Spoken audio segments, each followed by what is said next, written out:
Welcome to the Old Time Radio Westerns. I'm your host, Andrew Rhynes, and I'm excited to bring you another episode absolutely free.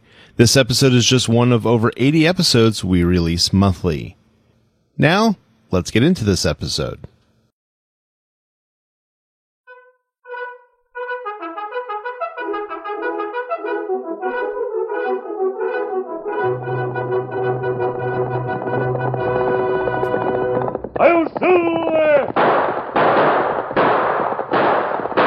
A fiery horse with the speed of light, a cloud of dust, and a hearty Hi-Yo Silver, the Lone Ranger.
With his faithful Indian companion Tonto, the daring and resourceful masked rider of the plains led the fight for law and order in the early western United States.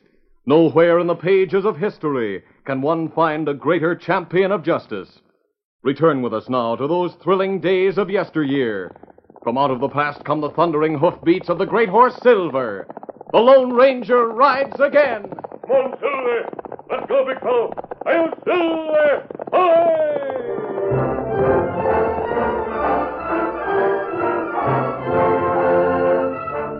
Curly Moore and the Kane brothers, Steve and Lippy, were the only prisoners in the Modoc City jail.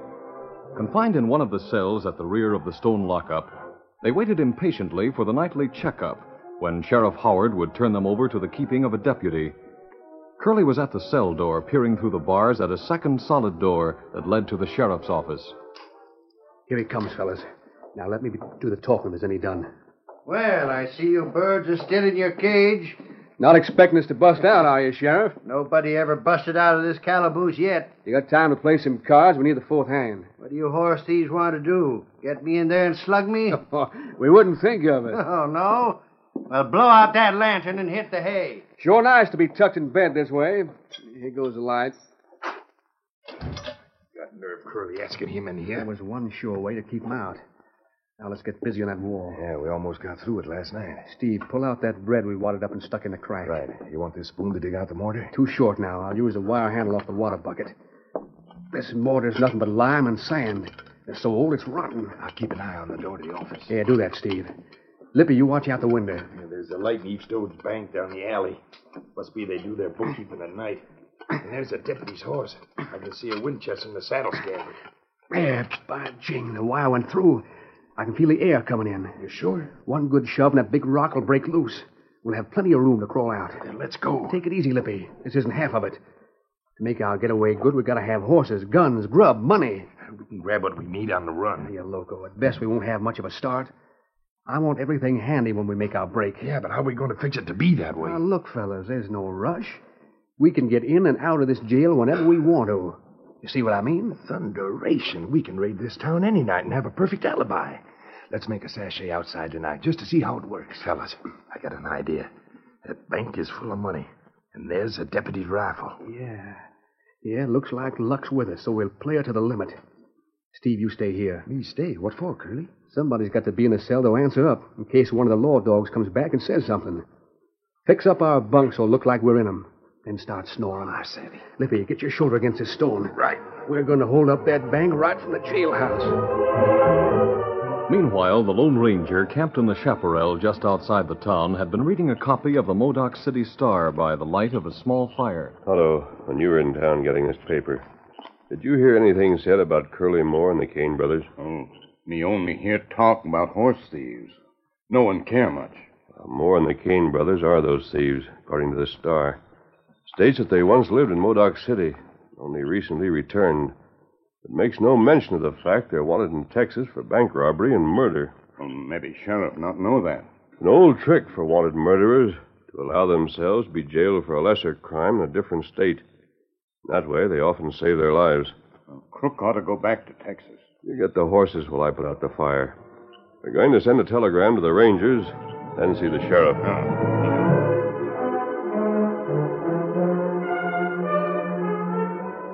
In the jail office, Sheriff Howard had jammed on his Stetson and was ready to leave for home. He turned for a last word to his deputy. Bert, don't let those horse rustlers get you inside the cell. I savvy, Sheriff. They're just too friendly for any good. Sounds like those riders are coming here. Now, wait a bit. Look there. A masked man and an engine. Steady there. I'm a friend. And what's the idea of hiding your face? Let's talk of a more important matter, Sheriff. Such as what? You talk. I'll decide what's more important. Those 3 men you're holding for horse stealing are wanted by Texas lawmen for bank robbery and murder. What makes you think so? My Indian friend and I just came up from the Rio Grande. On the way, we were told about Moore and the Canes. Then you don't know them? No, we've never seen them. Well, this is their hometown. They were gone for a long spell, so maybe you're right. You should have received a wanted notice about them. If I did, I missed seeing it. Just wait, and I'll look through my files. Go ahead. My sole interest is in seeing justice done. As the Lone Ranger and the sheriff examined a huge stack of circulars, Curly Moore and Lippy wiggled through the breach in the back wall of the jail. Well, Curly, we're out. Yeah, but just wait. Hey, Steve, we're putting the stone in place. We'll push it through to you when we get back. Then we crawl in the cell and force it into the hole from that side. I savvy. There. She's in place again. Now for that rifle. Yeah, come on. And don't scare the horse. Oh, boy, steady. Yeah, I got the Winchester, and she's loaded for bear. But we've got to put it back right after the job. We don't want the deputy getting curious. Sure not. Now put the bandana over your face and we'll see how things stack up in the bank.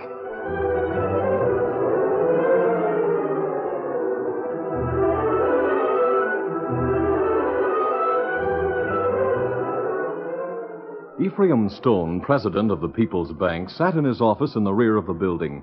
His full gray beard hid all of his face except a nose like the beak of a falcon and a pair of ageless and inscrutable eyes. Across a table from him, the cashier, young Jim Holly, bent over a ledger. As Jim finished summing up a long column of figures, old Eph blew out one of the lamps. We've been wasting oil, James. One lamp is enough. Mr. Stone. No buts about it. Penny saved is a penny earned. Now, you better do those figures over again. You know I don't make mistakes in simple addition. James, everyone makes mistakes but me. I promised my wife I'd be home early. Promises are only good on notes, backed by security. I know how you regard a man's word, including your own. You said you'd raise my salary if I got married. I'm a family man You now, shouldn't and expect me to pay a premium on duty. It's a duty of every bank employee to be a family man. Gives a bank a measure of protection against the possibility that he'll steal money to spend in dance halls and gambling dens. You never married. Well, James, I own the bank. And you run the town. You think you're king of all creation. You even forced me to name my baby after you. I want my name to live after me. You should be proud of being the father of Ephraim Stone Holly. Proud? I'm going to quit this job and change his name. It's bad enough for him to be the child of a starving cashier without being the godson of a slave-driving old miser. Tut, James. Hey, your rope on fire! Fire! Oh, my money. The safe isn't fireproof. Get it open. I'll go outside and see about the fire. Get back in there with your hands up. So hold up. What does this mean? Shut the door, partner. Stand away from that safe, you old goat. Don't try to close it. Don't shoot. See what's in it. I'll cover him. Right. Criminy. Look at the greenbacks and bonds. Leave the heavy money. Take the paper. Then look for guns. How am I going to carry this stuff? Make a sack out of your shirt. Oh, no, please, go. You can't rob my bank. I won't let you. Let loose of my rifle barrel. Run, James. He can't shoot now. Run, get help. You old fool, I'll show you. Hang on to the rifle, boss. I'll grab his arm. No, save yourself. Hey, you shot him. The miserly polecat asked for it. You'll get the same. No more shooting. I got the cash. Let's get out. Don't try to follow us, fella.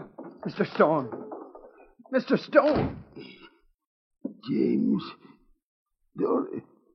Don't change baby's name.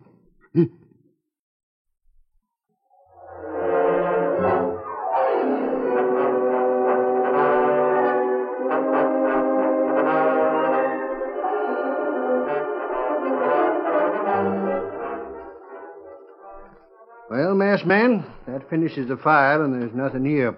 I don't suppose you receive all the wanted notices that are sent out in other states. Nope. Well, I've taken it upon myself to wire the rangers in Austin. I don't mind, mister. You've convinced me you're on the side of the law, and I'll be right glad to have your help. Some fella running this way. That sounds like Jim Holly, the bank cashier. The bank's been robbed. 2 men. They killed Mr. Stone. Killed him. Let's get over there. Come on, Tonto. Going along, mister? No, we'll look for the bandits' trail. Good. I'll send posses out later.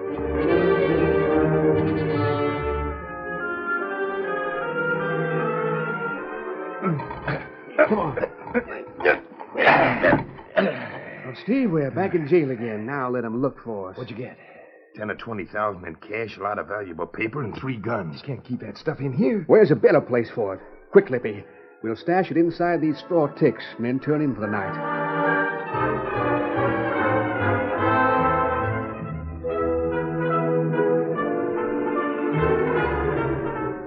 Several hours later, Jim Holly was back in Sheriff Howard's office. Pale and nervous, the young cashier had told and retold his story to the puzzled sheriff and his deputy. He was saying, Sheriff, you and Bert act as if you doubted my word. Maybe so. Sheriff, a masked man and Indian are back. Well, mister, did you cut the outlaw's trail? No, Sheriff. We circled the town, but we didn't find any sign. It just about settles it.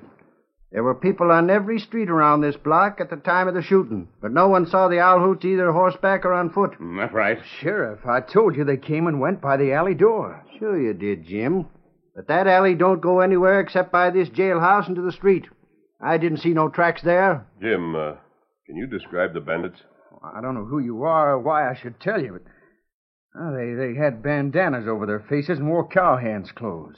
Is that all you noticed? Yes. No, wait. One took off his shirt to make a sack, and I saw a bullet scar on his back. What did they take? The currency, valuable papers, and 3 guns. Guns? Sheriff, doesn't that strike you as being strange? It sure does. I never heard of hold-up men wasting good getaway time to get guns after they had their dinero. What do you make of it? I hate to say it, but this wasn't any regular hold-up. Someone's covering up. And he went a little too far with his faking when he put those guns into his yarn. Sheriff, you certainly don't suspect me. Jim, I've been your friend.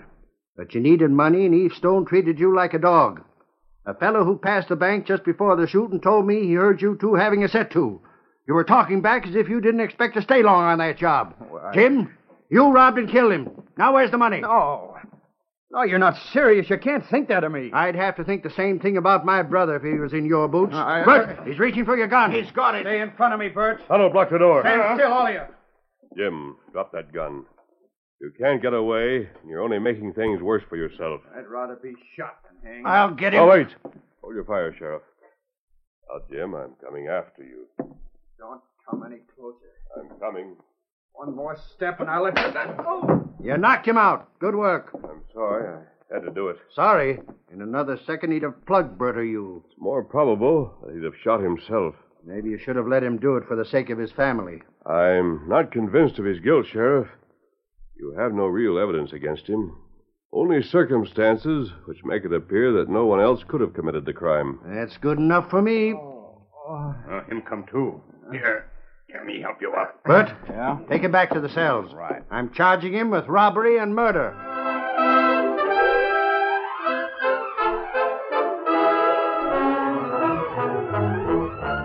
The curtain falls on the first act of our Lone Ranger story. Before the next exciting scenes, please permit us to pause for just a few moments.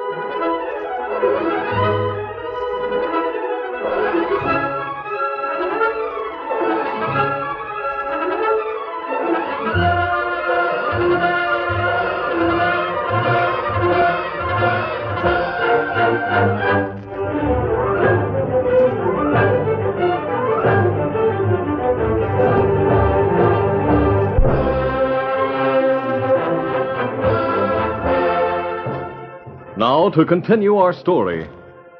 Although the Lone Ranger doubted that Jim Holly was guilty, the young cashier had been charged with a hold-up murder, actually committed by jailbreakers, who returned to their cell after the crime in order to establish a perfect alibi. As the masked man and Tonto watched, Jim was led to the rear of the jail, where the real killers lay laughing at the law. I'm locking you in this cell, Jim. You'll be here alone. Bert, I'm sorry I made trouble. I wouldn't have shot anyone. All right. Let's take it easy, and I'll bring you some coffee. Hey, deputy. What's going on? You fellas still awake? He woke us up slamming that cell door. Say, who's our neighbor? Cashier from the bank down the alley. They got him for robbing the place and killing his boss. Well, boil my bones. It's a good thing we got a real alibi, or you'd try to blame us. I expect you'd like to hang a bank job on us. Maybe we will. Masked man's in the office right now. And he claims 3 fellas with the same names you've got are wanted for a bank job down in Texas. What? A masked man, you say? He's local. Who is he? Well, he must be some kind of bank detective, I reckon. He's wired the Rangers for descriptions of the men they're hunting. Yeah? Yeah. He isn't sure about you. And he's not sure about that cashier either. He isn't, huh? Say, I'd like to talk to that masked hombre. Send him back here, will you? All right. Curly, you'll spoil everything. That fella trailed us all the way from Texas. He's plumb dangerous. Yeah. Too dangerous to live. You can't shoot him here. The law'd be after us in no time. There's another way of getting rid of him and covering our getaway at the same time. He's coming. Get back out of the corridor light. You men want to see me? Mister, you're all wrong about us and that Texas business. We're rustlers, not killers. And we don't like killers. That's so. Just to prove it, we're giving you a tip. Go on. In our game, we get around, hear things. A while back, before we got jailed, we heard 2 hombres talking about holding up Eve Stone's bank. Now, the way they planned it, they were going to hold up right here in town till things cooled off a little. Oh? Where did they propose to hide? In an old hay barn by the hotel stables. Is that all you heard? That's all I'm telling. And it ought to be enough. Very well. Mister, Well, Jim, I heard what those fellas told you. It must be the truth. it could explain what's happened. You'll look into it, won't you? Won't you? I'll investigate. You fell for it, fellas. Grab the swag. Store it in your pockets, in your boots, in your shirts. Fix up the bunks. We gotta move fast. What are we going to do? Leave for him at the barn? We'll get him, rustle the horses from the stable, and then set fire to the whole shebang. What for? Use your heads. Nothing scares this town more than a fire. Nobody will notice us in the excitement. Likely we won't be missed for hours. You're foxy, Curly, but suppose the masked man shows up with the sheriff and the big posse. He won't. Bank detectives always work alone, so's to get all the glory and reward money. I guess we got everything, Curly. Right. Then here we go through the wall.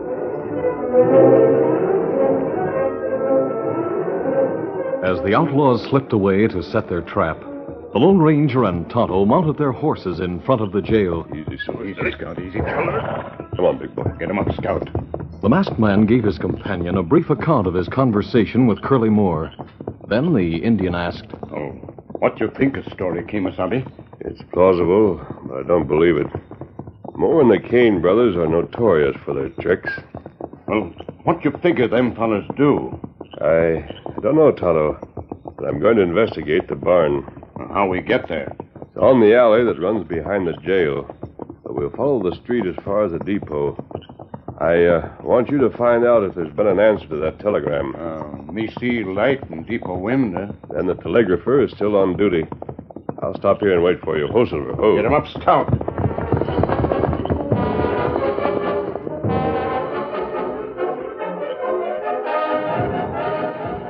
Tonto hurried to the telegraph office and found that the Lone Ranger's message had been answered. He secured the reply, then rejoined the masked man. Oh, fella. Yeah. You can answer, Kemosabe. Here. Good enough. I can't see to read it. Moon's going down. Oh, here. Me strike match for you. Thanks, Tonto. Yeah. Texas Rangers want the sheriff to hold Moore and the Canes. The descriptions they give fit the prisoners. Now, what's this? Oh, Tonto, strike another match, will you? Yeah. Good. Now I know what to expect at that barn. What that? An ambush. Come on, Silver. Get him up, Scout.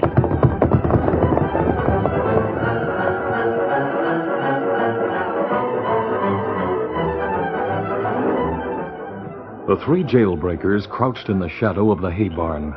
Lippy and Steve fingered their guns as Curly gave them last-minute instructions. Now, men, is it all clear? Yeah, sure. Me and Steve wait inside the barn, and you close in on the varmint from behind. Right. Don't shoot unless you have to. The less noise, the better. Until we're ready to ride. Hey, there's people still awake in the hotel. How you going to take care of them? I'll crack his head with a gun barrel. I wish we'd have rustled some horses the first thing. I don't think we'd have time, Steve. We'll get horses, all right. That stable there is full of saddle stock. Listen, I thought I heard a horse. Yeah? Let's get ready.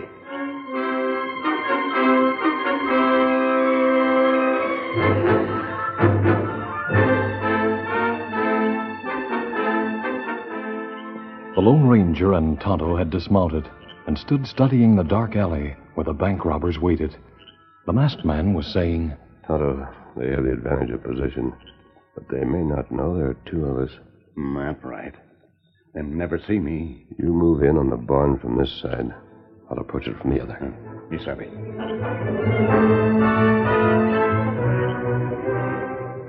Merging himself with the shadows, Tonto inched his way toward the building where the outlaws expected the masked man to keep a rendezvous with death. He gained the open door and paused, straining his senses to detect the presence of others. Then he heard it, the sigh of an escaping breath. He took one noiseless step and froze as a lodger in the hotel crossed his room with a lamp, and a beam of light flashed through the window. For an instant, the Indian stood in silhouette, and in that instant, Curly sprang, his gun raised high.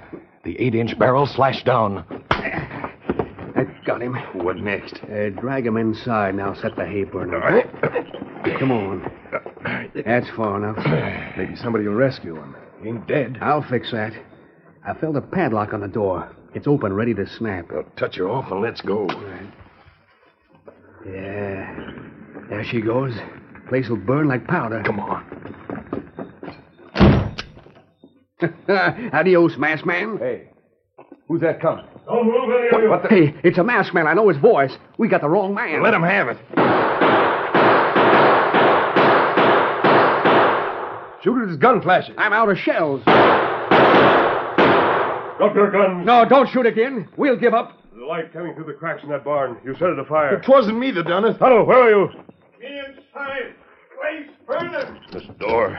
It's locked. Where's the key? There isn't any. Tonto, try to break through. That door plenty solid. Lie down, you men.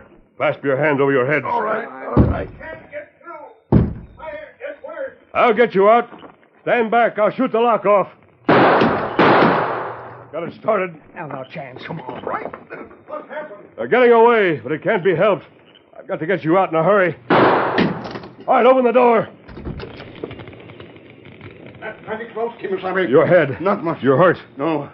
Maybe we It won't be necessary. Listen. Then what we do? We're going after the outlaws. I think I know where they'll hide.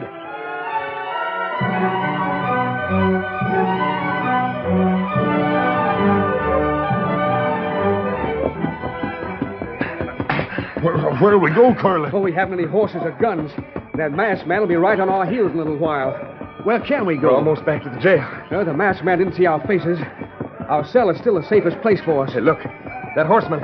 Maybe that's him coming. Come on, let's get back inside.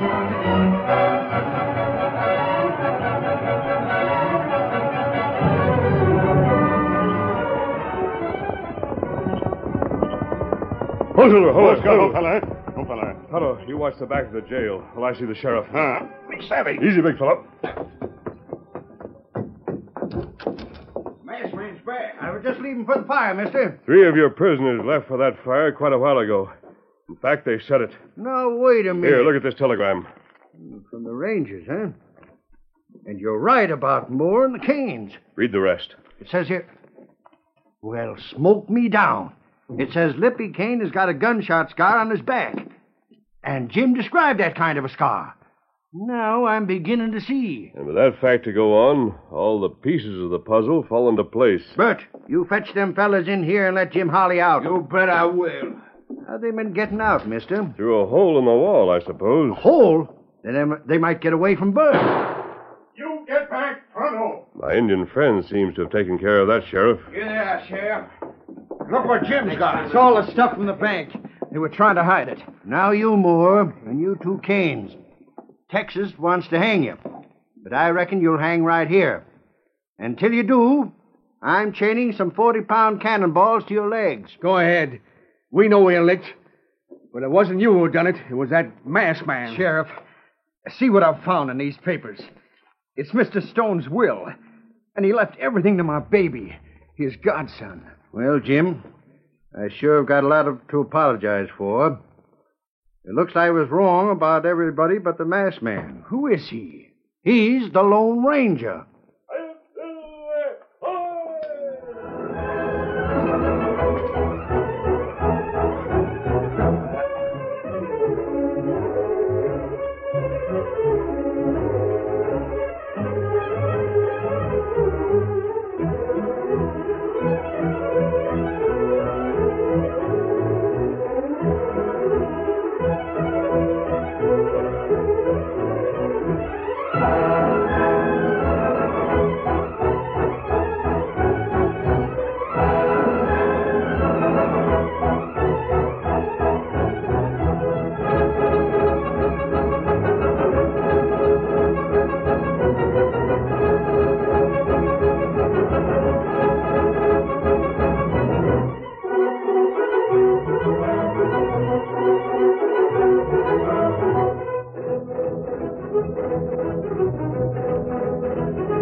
This is a feature of the Lone Ranger Incorporated, created and produced by George W. Trendle, directed by Charles D. Livingston, and edited by Fran Stryker. The part of the Lone Ranger is played by Brace Beamer.